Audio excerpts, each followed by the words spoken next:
Hello guys, good evening, नमो नमः, नमः संस्कृताय। मैं माला मैम आप सभी का हार्दिक स्वागत करती हूँ आपके अपने यूट्यूब चैनल ईएमएस क्लासेस 1 में। आप सभी का हार्दिक स्वागत है दोस्तों। आज की प्रश्नोत्तरी में प्रश्नोत्तरी हमारा होगा कठोपनिषद पे। ठीक है, प्रश्नोत्तरी किस पे होगी दोस्तों? कठोपनिषद पे। यह कठोपनिषद हमारा बहुत से संस्कृत से पेपर देते हैं, यानी संस्कृत जो है वहाँ पे बहुत से पेपरों में कठोपनिषद जो है लगा हुआ है, लेकिन यहाँ पे यूपीएलटी के सिलेबस में लगा हुआ है कठोपनिषद। तो यहाँ से हम प्रश्नोत्तरी करेंगे। प्रश्नों की संख्या 25 है। तो लेते हैं पहला प्रश्न आपके सामने है। प्रश्न हमारा है, उपनिषद शब्दस्य व्युत्पत्ति अस्ति।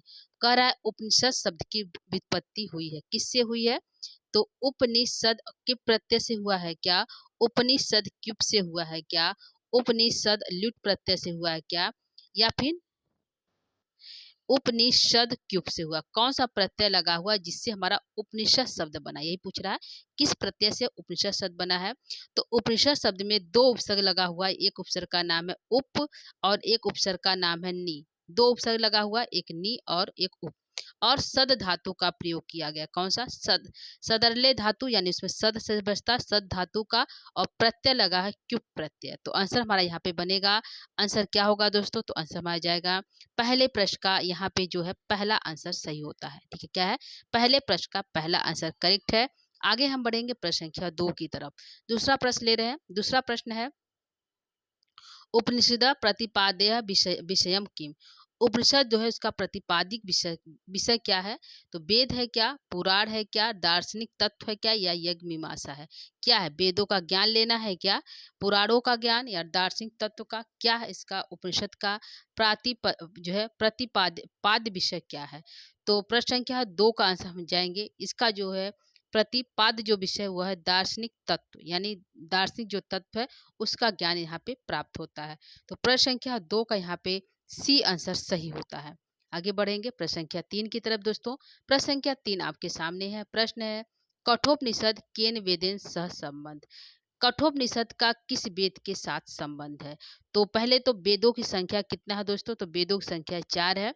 पहले वेद का नाम है ऋग्वेद, दूसरे वेद का नाम है यजुर्वेद, तीसरे वेद का नाम है सामवेद, और चौथे वेद का नाम है अथर्ववेद। ठीक है, यदि पूछे सबसे प्राचीन वेद कौन सा है तो ऋग्वेद है। सबसे नवीन वेद कौन है तो अथर्ववेद है। ठीक है, गान के लिए कौन सा वेद प्रसिद्ध है तो सामवेद है। ठीक है, तो यहाँ पे यजुर्वेद के दो भाग किए गए हैं। कितने हैं? यजुर्वेद जो दूसरा वेद है वह उसके दो भाग किए गए हैं। एक का नाम है शुक्ल यजुर्वेद और एक का नाम है कृष्ण यजुर्वेद। ठीक है, तो यहाँ पे जो है दो भाग किए गए यजुर्वेद के। तो यहाँ पूछा है कि जो कठोपनिषद है वह केन वेद संबंध, किस वेद से संबंध है? तो शुक्ल यजुर्वेद से, या कृष्ण यजुर्वेद से, या यजुर्वेद से, या बी और सी तीनों से? किससे यहाँ पे किससे संबंध है? तो यहाँ पे यजुर्वेद के दो भाग किए गए दोस्तों। एक हमारा था कृष्ण यजुर्वेद, एक शुक्ल यजुर्वेद। तो यहाँ पे जो आंसर जाएगा कि कठोपनिषद केन वेद संबंध, तो हमारा जाएगा कृष्ण यजुर्वेद। ठीक है, यदि कृष्ण यजुर्वेद की जगह यदि नहीं होगा ऑप्शन में, यदि यजुर्वेद होगा तो हमारा सी भी सही होगा। ठीक है, क्योंकि यजुर्वेद के दो भाग किए गए हैं। यदि हमारा आंसर ऑप्शन में कृष्ण यजुर्वेद न हो, सिर्फ यजुर्वेद हो, सामवेद, ऋग्वेद, यजुर्वेद, अथर्ववेद हो, तो हमारा आंसर यजुर्वेद की तरफ जाएगा। इस हिसाब से हमारा आंसर यहाँ पे ए, बी और सी दोनों सही होता है। यानी कृष्ण यजुर्वेद का कठोपनिषद से लिया गया, लेकिन यदि हम कहें कि यजुर्वेद से भी है तो हमारा दोनों आंसर यहाँ पे सही हो जाता है, क्योंकि यजुर्वेद के ही दो भाग हैं। तो यहाँ पे कृष्ण यजुर्वेद और यजुर्वेद दोनों के हमारे यहाँ पे आंसर जाएगा कठोपनिषद केन केन वेदेन सह संबंधित। हमारा जो है कृष्ण यजुर्वेद और यजुर्वेद दोनों संबंध जाएगा। ऑप्शन के हिसाब से इसको सही करिएगा। यदि कृष्ण यजुर्वेद है तो वह तो सही ही है, लेकिन इसकी जगह यदि यजुर्वेद सब है बस यजुर्वेद है, तो हमारा यजुर्वेद सही आंसर जाएगा। इसलिए आंसर हम यहाँ पे डी को लगा देते हैं। यहाँ पे डी आंसर हमारा सही होता है। आगे बढ़ेंगे प्रश्न संख्या 4 की तरफ। प्रश्न संख्या 4 यहाँ पे है, कठोपनिषद कृष्ण यजुर्वेद के केन शाखा संबंध अस्ति। किस शाखा से लिया गया है? कृष्ण यजुर्वेद से तो लिया गया है, लेकिन शाखा पूछा है, कौन से शाखा है? तो कठ शाखा से लिया गया है क्या, तैतरी शाखा से लिया गया है क्या, जो है कपिस्थल शाखा से लिया गया है क्या, या फिर मैत्रेयी शाखा से लिया गया? किस शाखा से लिया गया है कठोपनिषद? तो हमने बताया यहाँ पे कृष्ण यजुर्वेद से लिया गया है, लेकिन शाखा है, वह शाखा का नाम है क्या होगा दोस्तों? आप लोग भी आंसर बता सकते हैं। आंसर हमारा जाएगा प्रश्न संख्या 4 का ए की तरफ, यानी कट शाखा से लिया गया है। कठोपनिषद कृष्ण यजुर्वेद के कट शाखा से लिया गया है। तो प्रश्न संख्या 4 का यहाँ पे ए वाला पहला आंसर सही होता है। आगे बढ़ेंगे प्रश्न संख्या 5 की तरफ। प्रश्न संख्या 5 यहाँ पे कहता है दोस्तों, प्रश्न संख्या 5 को भी देखिए। प्रश्न संख्या 5 है, कठोपनिषद कस रस अस्ति। कठोपनिषद में कौन सा रस है, यह पूछा है। तो कठोपनिषद में रस भी है दोस्तों, तो श्रृंगार रस है क्या, वीर रस है क्या, शांत रस है क्या, या फिर करुण रस है। कौन सा रस है दोस्तों कठोपनिषद में। तो कठोपनिषद की कहानी है नचिकेता और यम की, और इसमें जो है वार्तालाप होता है, संवाद होता है, बातचीत होता है जो है। तो यहाँ पे जो है जब बातचीत हो रहा है तो न तो यहाँ पे हमारा रस कौन क्या हो जाएगा, तो रस हमारा जाएगा यहाँ पे शांत रस। कौन सा रस है, कठोपनिषद में शांत रस का प्रयोग किया गया है। तो प्रश्न संख्या 5 का यहाँ पे जो है सी आंसर सही होता है। ठीक है, तो प्रश्न संख्या 5 का सी आंसर करेक्ट है। आगे हम बढ़ेंगे प्रश्न संख्या 6 की तरफ। प्रश्न संख्या 6 है कि कठोपनिषद शब्द कस लिंग अस्ति। अब पूछ रहा है कि कठोपनिषद जो शब्द है इसमें लिंग कौन सा है, किस लिंग में कठोपनिषद शब्द है। ठीक है, तो पुल्लिंग में है क्या, स्त्रीलिंग है क्या, नपुंसक लिंग है क्या, या फिर उपयुक्त सभी है। कौन से लिंग में कठोपनिषद शब्द है। तो प्रश्न संख्या 6 का आंसर हम लेंगे। प्रश्न संख्या 6 का आंसर क्या होगा दोस्तों, तो प्रश्न संख्या 6 का यहाँ पे आंसर लेते हैं। आंसर हमारा जाएगा यहाँ पे बी की तरफ, यानी कि जो कठोपनिषद जो शब्द है उसमें स्त्रीलिंग है, क्या है वह शब्द जो है स्त्रीलिंग में है। तो प्रश्न संख्या 6 का यहाँ पे बी आंसर सही है। क्या है, यहाँ पे बी आंसर सही होता है। ठीक, तो प्रश्न संख्या 6 का बी आंसर करेक्ट है। आगे हम बढ़ेंगे प्रश्न संख्या 7 की तरफ। प्रश्न संख्या 7 यहाँ पे है कि शंकराचार्य द्वारा जो कठोपनिषद कुल प्रमाणित भाष्य कया लिखती। यानी कि शंकराचार्य द्वारा जो कठोपनिषद है उसमें कुल प्रमाणित भाष्य कितने लिखे हैं।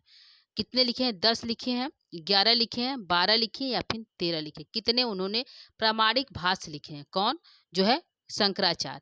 शंकराचार्य ने कठोपनिषद पर भाष्य लिखे, कितने लिखे हैं। तो प्रश्न संख्या 7 का आंसर यहाँ पे जाएगा हमारा कि कुल 11 भाष्य लिखे हैं। कितने लिखे हैं, 11 भाष्य लिखे हैं शंकराचार्य ने कठोपनिषद पे। तो प्रश्न संख्या 7 का यहाँ पे जो है प्रश्न संख्या 7 का यहाँ पे बी आंसर सही होता है। पहले तो यहाँ बनेगा कठोपनिषद जो है प्रमाणित भाष्य कितने, तो आंसर हमारा यहाँ पे 11 जो है 11 हो गया। आंसर यहाँ पे बी सही है प्रश्न संख्या 7 का। आगे बढ़ते हैं प्रश्न संख्या 8 की तरफ। प्रश्न संख्या 8 यहाँ पे है कठोपनिषद का विधि अस्ति। कठोपनिषद की विधि क्या है, किस में लिखा गया है कठोपनिषद। तो कांडों में लिखा गया है क्या, पर्वों में है क्या, अध्यायों में है क्या, या फिर अंकों में है, किस में है जो है कठोपनिषद। तो प्रश्न संख्या यहाँ पे 8 का आंसर लेंगे अध्यायों में है। किस में है, अध्यायों में है, यानी अध्याय में बटा हुआ है कठोपनिषद। तो कितने अध्याय हैं, 2 अध्याय। कितने हैं, 2 अध्याय हैं। कठोपनिषद में कितने अध्याय हैं, 2 अध्याय हैं। तो ये कठोपनिषद जो अध्यायों में बटा हुआ है। तो प्रश्न संख्या 8 का यहाँ पे सी आंसर सही है। आगे बढ़ेंगे प्रश्न संख्या जो है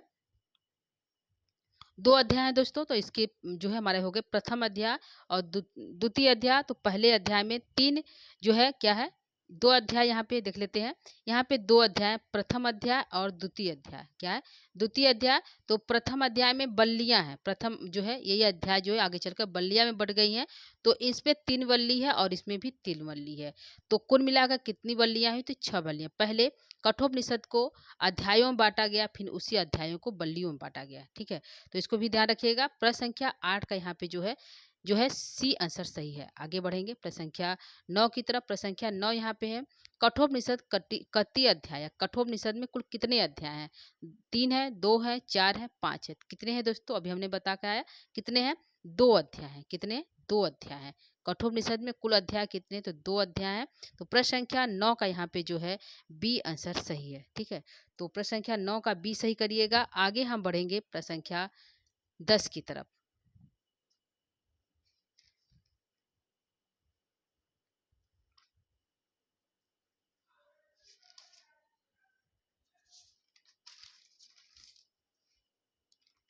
प्रश्न संख्या 10 को यहाँ पे देखेंगे दोस्तों। आगे है कि कठोपनिषद एका अध्याय कति बल्लियां उपलब्धम। अब पूछ रहा है कि कठोपनिषद का जो एक अध्याय है, एक अध्याय में कुल कितनी बल्लियां हैं, ये पूछ रहा है कुल कितनी बल्लियां उपलब्ध है। तो 3 बल्लियां उपलब्ध हैं, 2 बल्लियां हैं, 4 बल्लियां या 5 बल्लियां हैं। कितनी बल्लियां हैं दोस्तों, तो यहाँ पे जो है बल्लियां पूछा है। तो प्रथम अध्याय हो गया, पहला अध्याय और जो है प्रथम अध्याय और द्वितीय अध्याय। ठीक है। तो 3-3 बल्लियाँ हैं, तो इन 3-3 बल्लियों में कितने-कितने मंत्र, एक बल्ली में कितने मंत्र हैं दोस्तों?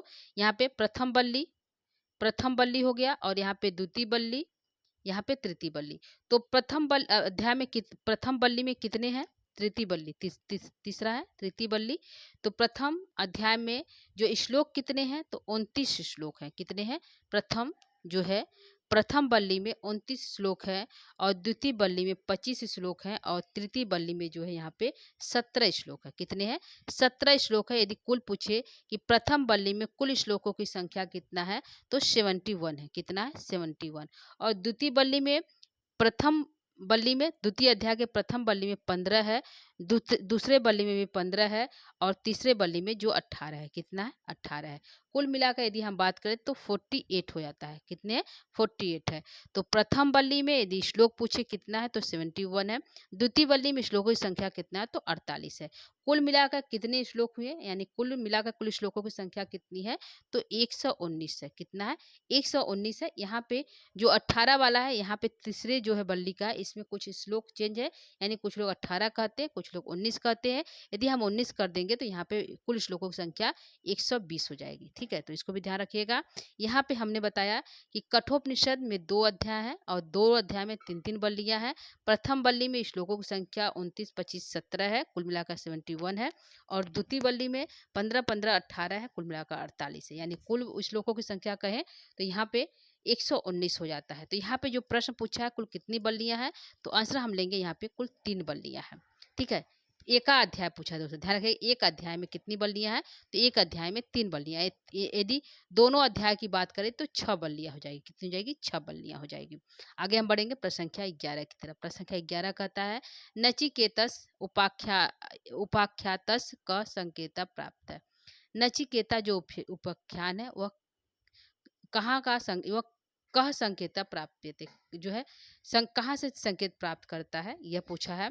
तो कृष्ण यजुर्वेद तैतृय ब्राह्मण से यह प्राप्त होता है क्या, नचिकेतस उपाख्यात, या फिर महाभारत के अनुशासन पर्व से, या उभौ से, या शुक्ल यजुर्वेद से? कहाँ से यह प्राप्त होता है नचिकेता उपाख्यास, यह कह रहा है। तो प्रश्न संख्या 11 का यहाँ पे आंसर जाएगा दोस्तों कि नचिकेतस जो उपाख्यातस है, यह जो है कहाँ प्राप्त होता है, इसका संकेत हमें कहाँ मिलता है, तो इसका संकेत हमें कृष्ण यजुर्वेद तैतृय ब्राह्मण में प्राप्त होता है, और महाभारत के अनुशासन पर्व में भी प्राप्त होता है, और स्वयं कहें तो जो कठोपनिषद में भी प्राप्त होता है। ठीक है, यानी कि तीसरा जो है स्वयं जो है कठोपनिषद में यह प्राप्त होता है, यानी 3 जगह प्राप्त होता है मूल रूप से। एक कृष्ण यजुर्वेद की तैतृय ब्राह्मण में प्राप्त होता है, और एक जो है महाभारत के अनुशासन पर्व में प्राप्त होता है। ठीक है, इस प्रकार। और तीसरा वह स्वयं कठोपनिषद में प्राप्त होता है नचिकेता उपाख्यान। इसलिए हम आंसर की तरफ चलेंगे। आंसर हमारा आ जाएगा उभौ, दोनों यहाँ पे आंसर सही है। ठीक है, नचिकेतस उपाख्यात कह संकेता प्राप्त, कहाँ यह संकेत कहाँ प्राप्त होता है, तो दोनों में प्राप्त होता है। तो प्रश्न संख्या 11 का यहाँ पे सी आंसर सही होता है। आगे बढ़ते हैं प्रश्न संख्या 12 की तरफ। प्रश्न संख्या 12 यहाँ पे कहता है कि कठोपनिषद कस शैल्याम निबद्ध है। कठोपनिषद का किस शैली के साथ संबंध है? ठीक है, तो संवादात्मक शैली है क्या, उपदेशात्मक शैली है क्या, उभौ है क्या, या फिर कथात्मक शैली है? कहाँ पे कौन सी शैली है दोस्तों यहाँ पे? तो प्रश्न संख्या 12 का यहाँ पे क्या आंसर हो जाएगा? तो प्रश्न संख्या 12 का यहाँ पे हो जाएगा कि जब नचिकेता कठोपनिषद का जो प्रथम बल्ली है जो हमें पढ़ना है, उसमें सबसे पहले यम और जो है नचिकेता का संवाद होता है। किसका होता है? यम और नचिकेता का क्या होता है? संवाद होता है। ठीक है, तो यहाँ पे संवादात्मक शैली हो गया पहले में, और उसके बाद जो है यम यह जो है नचिकेता को उपदेश देते हैं। किसका? आत्म तत्व का। किसका? नचिकेता को आत्म तत्व का उपदेश देते हैं। हमारा उपदेश जो है आगे की बल्लियों, यानी कि जो दूसरी बल्ली है उसका तीसरे बल्ली में, दूसरे अध्याय के तीसरे बल्ली में उपदेश देते हैं। ठीक है, तो पहले जो है यम और नचिकेता का संवाद होता है, इसलिए हमारा संवादात्मक शैली भी है, और उपदेश देते हैं यम नचिकेता को, इसलिए हमारा उपदेशात्मक शैली भी है। तो आंसर यहाँ पे हमारा जो है पूछा किस शैली में निबद्ध है, तो यह उभौ, दोनों शैली में निबद्ध है कठोपनिषद। ध्यान रखिएगा, यह दोनों शैली, क्योंकि संवाद भी होता है और बाद में वही यम जो है उपदेश देते हैं नचिकेता को। तो आंसर यहाँ पे हमारा जो है सी सही होता है प्रश्न संख्या 12 का। आगे बढ़ेंगे प्रश्न संख्या 13 की तरफ। प्रश्न संख्या 13 कहता है कि नचिकेतया पितु नामक किम। अब पूछा है नचिकेता के पिता का क्या नाम है। तो नचिकेता का पिता का क्या नाम है दोस्तों? वाजस्रवा है क्या, आरूढ़ी है क्या, गौतम है क्या, या उद्दालक या वाजस्रवस है? क्या है यहाँ पे नचिकेता के पिता का नाम? ठीक है, तो प्रश्न संख्या यहाँ पे 13 का आंसर क्या होगा सही दोस्तों? तो 13 का आंसर आप लोग बता सकते हैं क्या यहाँ पे सही होगा। ठीक है, तो यहाँ पे आंसर हम लेंगे प्रश्न संख्या 13 का। आंसर हमारा यहाँ पे जाएगा जो है डी आंसर यहाँ पे सही है। कैसे है कि जो नचिकेता के दादाजी हैं, क्या है, नचिकेता के दादाजी है, उनका नाम है वाजस्रवा आरूढ़ गौतम। क्या नाम है? इनके दादाजी का नाम है वाजस्रवा, यानी कि नचिकेता के दादाजी का क्या नाम है? वाजस्रवा आरूढ़ गौतम। यह है अरूढ़ गौतम, यह पूरा नाम है इनका, जो है इनके दादा का नाम। किसका? जो है नचिकेता के दादा का नाम है वाजस्रवा अरूढ़ गौतम। ठीक है, और यहाँ पे इनके पिता का नाम जो रखा गया वो रखा गया, पिता का नाम जो रखा गया वह रखा गया दोस्तों वाजस्रवस सिख वाजस्रवस उद्दालक आरूढ़ी गौतम, यानी कि उन्होंने यह जो है उन्हें मिला था, जो है गौतम उनका टाइटल है, अरुण उनके दादाजी का नाम है, इसलिए उनका पूरा नाम पिता का वाजस्रवस उद्दालक आरूढ़ी गौतम रखा गया। तो यहाँ पे यदि हम पीछे कि सिर्फ उनके पिताजी का क्या नाम है, तो पिता का नाम जो है सिर्फ उद्दालक है। क्या है? उद्दालक, या फिर वाजस्रवस भी कह सकते हैं। ठीक है, तो पूरा नाम जो गौतम आरूढ़ी गौतम है वो उनके दादाजी का मतलब एक टाइटल होता है, वह लगा होता है। और वाजस्रवा उनको यश में एक नाम प्राप्त हुआ था। और वैसे कहें तो उनके दादाजी का क्या नाम है, तो सिर्फ अरूढ़ नाम है। क्या नाम है? अरूढ़ नाम दादाजी का इनके नाम है, और गौतम इनका टाइटल लगा हुआ है। और जो है वाजस्रवा इनको जो है यश प्राप्त है। क्या है? वाजस्रवा इनको यश प्राप्त है, किनको? नचिकेता के दादाजी को। और इन्हीं नामों को इनके पिताजी के नाम के आगे जुड़ गया। ठीक है, इन्हीं जो पूरा इनका नाम है वाजस्रवा अरूढ़ गौतम, यह नाम जो जुड़ गया और उनके पिताजी का नाम पड़ गया वाजस्रवस उद्दालक आरूढ़ी गौतम। ठीक है, तो यदि हम पूछे कि इनके पिताजी का क्या नाम है, तो आंसर आ जाएगा उद्दालक, या फिर कह सकते हैं वाजस्रवस। ठीक, तो प्रश्न संख्या यहाँ पे 13 का आंसर हमारा जो है हो जाएगा डी आंसर सही होता है। आगे बढ़ते हैं प्रश्न संख्या 14 की तरफ। प्रश्न संख्या 14 करा उपनिषद का त्रयी अस्ति। उपनिषद के अंतर्गत जो है किस तरह के अंतर्गत उपनिषद आता है? ठीक है, उपनिषद जो है किस तरह के अंतर्गत है, तो लघु त्रय के अंतर्गत, प्रस्थान त्रय के, बृहत त्रय के, या पाषाण त्रय के, किस तरह के अंतर्गत जो आता है उपनिषद? तो उपनिषद जो है उसके अंतर्गत जो आता है प्रस्थान त्रय त्रय के अंतर्गत आता है। किसके? प्रस्थान त्रय के। तो हमारा आंसर यहाँ पे हो जाएगा कि उपनिषद जो है प्रस्थान त्रय के अंतर्गत उपनिषद आता है। उपनिषद एक हो जाएगा, एक जो है भगवत गीता आ जाएगा, भगवत गीता आ जाएगा, दो हो गया। तो तीन हमारे आते हैं जो है उपनिषद के अंतर्गत। तो एक हमारा हो गया जो है यहाँ पे उपनिषद, दूसरा हो गया भगवत गीता, और तीसरा हमारा हो जाएगा ब्रह्मसूत्र। क्या हो जाएगा? ब्रह्मसूत्र। यह तीन जो हमारा जो है प्रस्थान त्रयी के अंतर्गत आता है। ठीक है, तो यहाँ पूछा कि उपनिषद किस त्रयी के अंतर्गत है, तो आंसर हमारा यहाँ पे जाएगा प्रस्थान त्रयी के अंतर्गत है। तीन त्रयी है, उपनिषद, भगवत गीता और ब्रह्मसूत्र, यह तीन होता है। लघु त्रयी की बात करें तो यहाँ पे हो जाएगा मेघदूतम, रघुवंशम, और जो है कुमार संभव। ठीक है, तो तीन लघु त्रयी के, बृहत त्रयी के जो है हमारा आ जाएगा शिशुपाल वधम, नैषधि चरितम, और जो है हमारा यहाँ पे कुमार जो है ये किराता अर्जुनियम, तीन हमारा जो है बृहत त्रयी के अंतर्गत आता है। और पाषाण त्रयी यह जो है किराता अर्जुनियम का प्रथम सर्ग, द्वितीय सर्ग, तीनों मिलाकर तीनों सर्ग जो है पाषाण त्रयी के अंतर्गत आता है। तो इसको भी ध्यान रखिएगा। आंसर हमारा यहाँ पे जाएगा जो है प्रस्थान त्रयी, जो उपनिषद का त्रयी अस्थि, तो प्रस्थान त्रयी अस्थि। प्रश्न संख्या 14 का बी आंसर सही है। आगे बढ़ते हैं प्रश्न संख्या 15 की तरफ। प्रश्न संख्या 15 कहता है कठोपनिषद कति बल्लियां उपलब्ध हैं। कठोपनिषद में कुल कितनी बल्लियां उपलब्ध हैं? तो 3 है क्या, 2 है क्या, 4 है क्या, या 6 है? तो कितनी बल्लियां हैं कठोपनिषद में, कति बल्लियां उपलब्ध है, कुल कितनी पूछा है? तो आंसर हमारा यहाँ पे जाएगा 6 बल्लियां हैं। कितने हैं? 6 बल्लियां हैं। ठीक है, तो प्रश्न संख्या 15 का यहाँ पे डी आंसर सही होता है दोस्तों। कठोपनिषद में कुल 6 बल्लियां हैं। आगे बढ़ते हैं प्रश्न संख्या 16 की तरफ। प्रश्न संख्या 16 कहता है कठोपनिषद प्रथम अध्याय कति श्लोका उपलब्ध है। तो कठोपनिषद के प्रथम अध्याय में कुल कितने श्लोक उपलब्ध है? तो बताइए दोस्तों कितने? अभी हम बता कर आए हैं 71 है, 48 है, 119 है, 120 है। कितना है दोस्तों? 60। 16 प्रश्न का आंसर तो क्या होगा? प्रश्न संख्या 16 का। तो प्रथम यहाँ पूछा प्रथम अध्याय में, ध्यान रखिएगा यह प्रथम अध्याय में पूछा है। प्रथम अध्याय कति श्लोका उपलब्ध है? प्रथम अध्याय में कुल कितने श्लोक हैं? तो प्रश्न संख्या आंसर की तरफ चलेंगे। प्रश्न संख्या 16 का आंसर यहाँ पे जाएगा 71। कितना है? 71 है। पहले में कितना है दोस्तों? जो है प्रथम वल्ली में कितना श्लोक है अभी हम बता कर आए हैं, 29। द्वितीय वल्ली में 25 और तृतीय में जो है 17, कुल मिलाकर 71 होता है। ठीक है, तो यहाँ पे आंसर हमारा जाएगा प्रथम अध्याय कति श्लोका उपलब्ध है, तो आंसर यहाँ पे जो है 71 है। यदि द्वितीय अध्याय पूछता कति श्लोका असता तो 48 हो जाता है।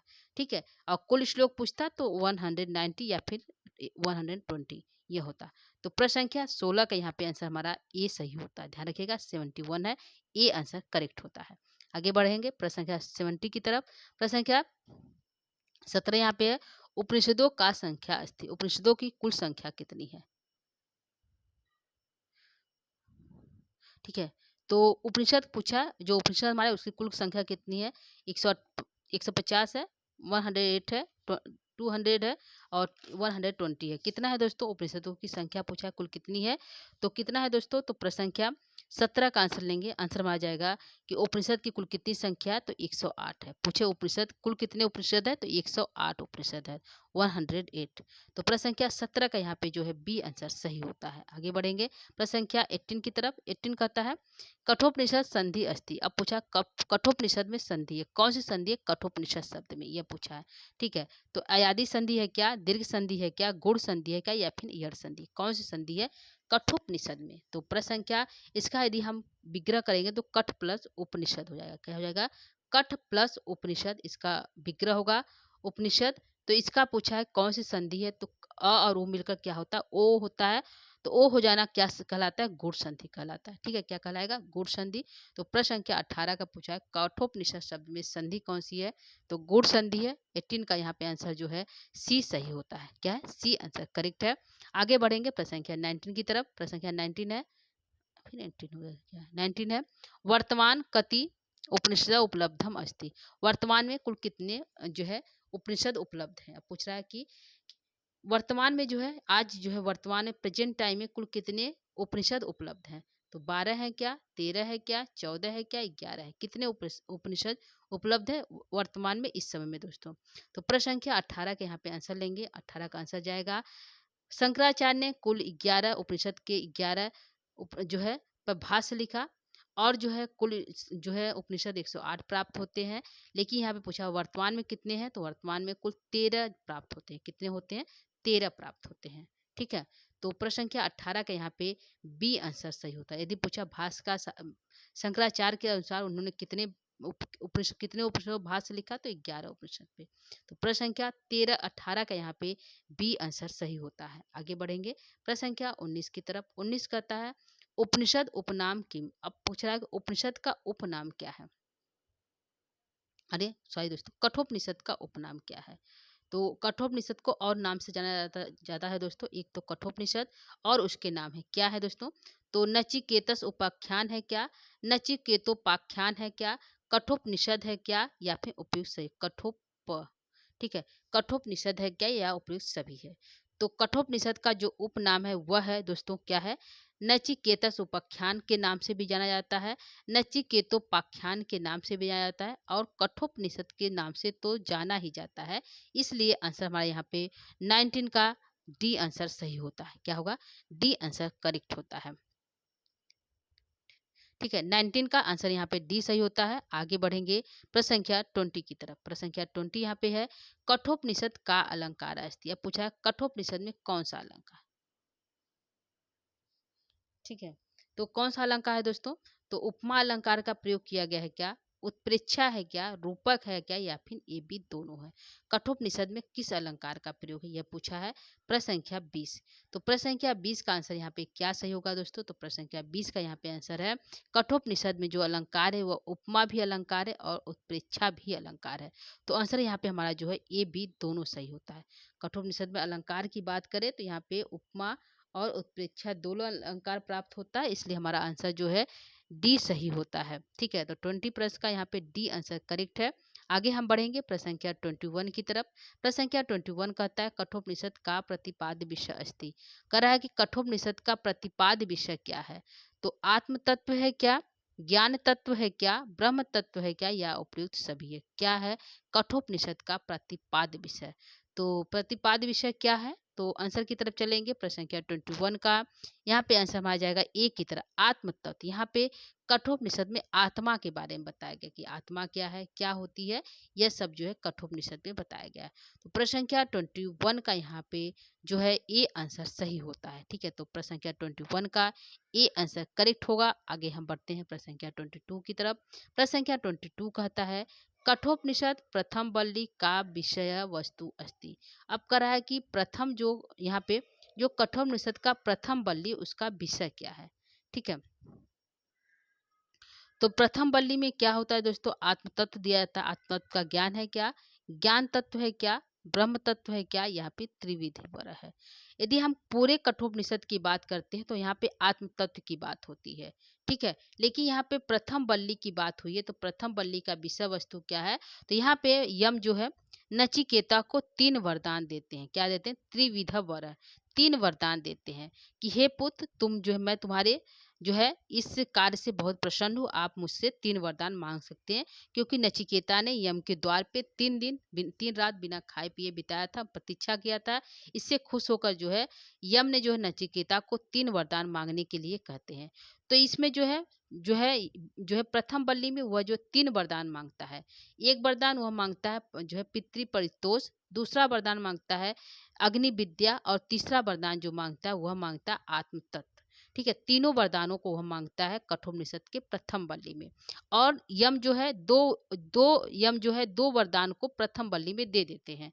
यानी कि एक तो जो है उनके जो है पिता का परितोष जो उसको दूर कर देते हैं, उनके कष्ट को दूर कर देते हैं। और दूसरा जो है अग्नि विद्या के बारे में भी वह जो है उन्हें उपदेश दे देते बता देते हैं।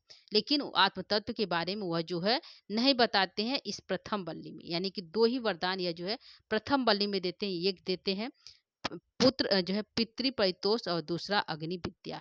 तीसरा तत्व वह जो है इससे जो है नहीं देते हैं, वह अगले बल्ली में देंगे। यानी कि दूसरे या तीसरे उसके बीच में वह जो है आत्मा के बारे में बताएंगे यम से कि आत्मा क्या होती है, उसका क्या होता है, मनुष्य शरीर कैसा है, मनुष्य का शरीर रथ के समान है, उसका मन कैसा है तो लगाम है। इस प्रकार का उपदेश वो जो आत्मा के बारे में यम बताते हैं। ठीक है, तो इसे जो है आत्म तत्व का ज्ञान जो है अंतिम बल्ली में प्राप्त होता है। यानी कि जो 6वीं बल्ली वहां पे प्राप्त होता है। तो यहाँ पे जो है आत्म तत्व का ज्ञान देंगे हम, लेकिन अंतिम बल्ली तक बीच में वह उपदेश देते हैं। ठीक है, ये आत्मा के बारे में उपदेश बताने लगते हैं, आत्मा कैसी होती है, क्या होती है, पूरा ज्ञान देते हैं आत्मा के बारे में। तो यहाँ पे प्रथम बल्ली का विषय क्या है, तो त्रिविध वर है। क्या, 3 वरदान मांगते हैं। ध्यान रखिएगा, 3 विध वर, 3 वरदान देने को कहते हैं, और 3 वरदान में से 2 पूरा करते हैं, और तीसरा वह जो है दूसरे तीसरे जिस बल्ली में उसमें जो अंतिम बल्ली में प्राप्त करते हैं। तो आंसर यहाँ पे प्रश्न संख्या 22 का यहाँ पे डी आंसर सही होता है। तो ध्यान रखिएगा दोस्तों, यहाँ पे 22 का डी आंसर सही है। आगे बढ़ेंगे प्रश्न संख्या 23 की तरफ। 23 प्रश्न कहता है कठोपनिषद प्रथम वल्ली कस्य वरदान अस्ति। कठोपनिषद के प्रथम वल्ली में कौन सा वरदान देते हैं, तो अभी हमने बताया कौन सा वरदान देते हैं दोस्तों प्रथम वल्ली में। तो पितृ परितोष देते हैं, अग्नि विद्या देते हैं, उभव देते हैं, कि आत्म तत्व का ज्ञान देते हैं। तो क्या देते हैं दोस्तों, हमने बताया प्रथम वल्ली कस्य वरदान, कौन सा वरदान देते हैं, तो उभव देते हैं। दोनों देते हैं, पितृ परितोष भी देते हैं और अग्नि विद्या भी देते हैं। तो प्रश्न संख्या 23 का यहाँ पे जो है सी आंसर सही होता है। ठीक है, क्या सही है, सी आंसर सही है। कठोपनिषद में प्रथम वल्ली में कौन सा वरदान देते हैं, तो पितृ परितोष और अग्नि विद्या। तो सी आंसर सही है 23 का। आगे हम बढ़ेंगे प्रश्न संख्या जो है 24 की तरफ। तो 24 है नचिकेता प्रपितामह किम। कह कौन है, प्रपितामह कह कौन है, प्रपितामह इनके जो है नचिकेता के। तो वाजश्रवा है, आरूढ़ी है, गौतम है, या उद्दालक, वाजश्रवा सभी है। तो इनका पूरा नाम है वाजश्रवा आरूढ़ी गौतम। ठीक है, तो यह तीनों भी सही होगा। लेकिन यहाँ पे जो है यदि हम बात करते हैं सिर्फ नाम, तो पूरा वाजश्रवा आरूढ़ी गौतम, इनका इतना नाम है। ठीक है, क्या नाम है, वाजश्रवा, यहाँ पे वाजश्रवा है, यहाँ पे आरूढ़ी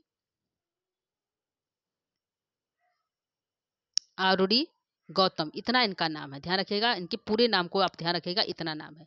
लेकिन हमने बताया कि वाजश्रवा इनको यश में प्राप्त हुआ है। वाजश्रवा या गाय इत्यादि को की रक्षा किए थे, तो इनका जो वाजश्रवा इनको यश प्राप्त है। और गौतम इनका टाइटल, इनके वंश का नाम गौतम है, तो गौतम वंश है। तो इनका पूरा यदि नाम हम बात करें तो आरोरी नाम इनका पड़ेगा। ठीक है, ऑप्शन में यदि वाजश्रवा आरोरी गौतम है तो ये तो ऑप्शन हमारा सही होगा। ठीक है, यदि सिर्फ अलग इसको तोड़ कर दिया जाए तो उसके हिसाब से यदि हम आंसर लेंगे तो आंसर हमारा जाएगा यहाँ पे बी वाला आंसर सही होगा। ठीक है, तो इसको ध्यान रखिएगा दोस्तों, पूरा नाम वाजश्रवा आरूढ़ी गौतम है, लेकिन सिर्फ नाम की बात करते हैं तो यहाँ पे हो जाएगा आरूढ़ी। ठीक है, तो यहाँ पे 24 का यहाँ पे सी आंसर सही होता है। ठीक है, यदि पूरा एक साथ होगा, यदि एक साथ इसका नाम आएगा तो भी आप इसको सही कर सकते हैं पूरे को। ठीक है, तो प्रश्न संख्या 24 का यहाँ पे हम बात करेंगे तो यहाँ पे हमारा जो है बी आंसर सही होता है। ठीक है, तो इसको आप सही कर लीजिएगा। आगे हम बढ़ेंगे प्रश्न संख्या 25 की तरफ। प्रश्न संख्या 25 है कि विश्वजीत यज्ञ कर्ता का, विश्वजीत यज्ञ का कर्ता कौन किया था विश्वजीत यज्ञ? तो विश्वजीत यज्ञ है, यह किसके द्वारा किया गया था दोस्तों? वाजश्रवा, आरूढ़ी, गौतम या उद्दालक वाजश्रवस के द्वारा।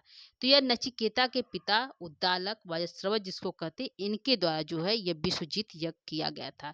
तो यह विश्वजीत यज्ञ में होता क्या है दोस्तों? तो विश्वजीत यज्ञ में यह होता था कि इस यज्ञ के द्वारा जो है इनके पिता स्वर्ग को प्राप्त करना चाहते हैं, स्वर्ग की प्राप्ति चाहते थे। ठीक है, इस यज्ञ में यह होता है कि यदि इस यज्ञ को किया जाए तो इसमें अपना सब कुछ यानी सर्व कुछ, सब कुछ जो है सब कुछ दान में देना पड़ता है। यानी कि सब कुछ सिर्फ अपने अपने वस्त्र इत्यादि को छोड़कर सब कुछ जितना उस राजा के पास है सब कुछ जो है ब्राह्मण इत्यादि को दान करना पड़ता है। लेकिन इसमें जो है इनके पिता जो है उनको जो है अपने पुत्र, उनके पुत्र का क्या नाम है दोस्तों? नचिकेता। तो नचिकेता के मोह में जो है उनको मोह हो जाता है कि यदि मैं सब कुछ दान कर दूंगा तो मेरे पुत्र के पास क्या बचेगा। उस मोह के चक्कर में यह जो है जो वाजश्रवा है वह जो है जो खराब चीज होती है, जैसे गाय, जो बूढ़ी गाय है इत्यादि को, वह बूढ़ी गाय, घोड़ा इत्यादि को वह दान करने लगे। इसको देखकर जो है नचिकेता ने सोचा कि यह मेरे पिता तो नर की ओर जाएंगे, जो ये दे रहे हैं इससे इन्हें नर की प्राप्ति होगी, तो उनको बचाने के लिए वह बार बार पूछते कि आप मुझे किसे दान देंगे। और इसी बीच जो है वह उन्हें जो है यम को दान कर देते हैं। इसी की कथा, यम नचिकेता कथा यही है, वह यम को दान कर देते हैं और यम के पास नचिकेता चले जाते हैं। तो यह कहानी है दोस्तों हमारा जो है नचिकेता जो है कठोपनिषद का। तो कहानी हम जो है अगली कक्षा में बताएंगे। आज का हमारा प्रश्नोत्तरी था दोस्तों, तो प्रश्नोत्तरी उम्मीद करती हूँ आपको अच्छा लगा होगा। यदि कहानी सुनी है तो कहानी जो है हम जो है इसको अगले कक्षा में किसी लेकर हम पुनः उपस्थित होंगे। ठीक है, कि इसमें कहानी क्या है। तो आज की प्रश्नोत्तरी यहीं पे समाप्त होता है। कुल जो है यहाँ पे 25 प्रश्न हम लेकर उपस्थित हुए, जो है डी आंसर हमारा सही होता है। ठीक है, तो 25 में से उम्मीद करती हूँ दोस्तों आप लोग का सभी प्रश्न सही होंगे, क्योंकि यह जो है सामान्य प्रश्नोत्तरी था जो है कठोपनिषद से। ठीक है, इसके हम मूल पाठ में अभी नहीं गए हैं, सिर्फ ऊपर से उसके ढांचा यानी कि जो भूमिका होती है कठोपनिषद का उससे प्रश्नोत्तरी हुआ है। ठीक है, तो इसके अंदर जो है किस प्रकार से वह जो है वरदान देते हैं, किस प्रकार से वह जाता है, किस प्रकार से यम उनको वरदान देते हैं, इस प्रकार की जो है प्रश्नोत्तरी हम जो है अगली कक्षा में लेकर आएंगे। और जो है इसका जो है सामान यानी कि कुछ कहानियाँ इत्यादि को हम जो है अगली कक्षा में बताएंगे। आज के लिए इतना है दोस्तों, उम्मीद करती हूँ कि आपको प्रश्नोत्तरी बहुत अच्छा लगा होगा। और यदि आपको अच्छा लगा होगा तो आप इसको जो है अपने दोस्तों तक इसको जरूर पहुँचाइएगा। तो आज के लिए इतना ही दोस्तों, नमो नमः, नमः संस्कृताय, धन्यवाद, थैंक यू।